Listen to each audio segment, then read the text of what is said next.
بسم اللہ الرحمن الرحیم۔ السلام علیکم، میں ہوں جاسمین اور آپ مجھے سن رہے ہیں نیوز اے کیو گلوبل پر۔ آئیے بلیٹن کا آغاز کرتے ہیں۔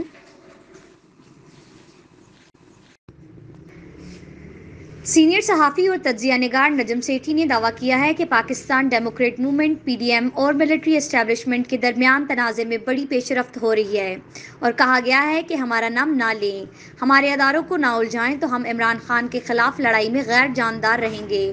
نجم سیٹھی کا یہ موقف سینئر صحافی مرتضیٰ سولنگی کے سوشل میڈیا پر شیئر کیا۔ انہوں نے مزید لکھا ہے کہ پی ڈی ایم کا مستقبل عمران خان، پاکستان کی جمہوریت، گیلانی کی سینٹ میں گیم کا نتیجہ، معاشی صورتحال، F A D M, Pakistan اور بھارت کے درمیان برف کے پگھلاؤ سے متعلق گفتگو پر مبنی یہ شو پاکستانی وقت کے مطابق رات 9 بجے شیئر کیا جائے گا۔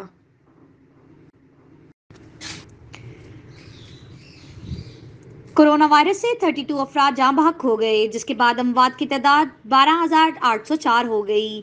پاکستان میں کورونا کے تصدیق شدہ کیسز کی تعداد 5,77,482 ہو گئی۔ National command and operation centre کے تازہ ترین اعداد و شمار کے مطابق گزشتہ 24 گھنٹوں کے دوران 1,541 نئے کیسز رپورٹ ہوئے۔ پنجاب میں 1,70,222، سندھ میں 2,57,408، خیبر پختونخوا میں 71,728، بلوچستان میں 19,035، گلگت بلتستان میں 4,956، اسلام آباد میں 44,032، جبکہ آزاد کشمیر میں 10,101 کیسز رپورٹ ہوئے۔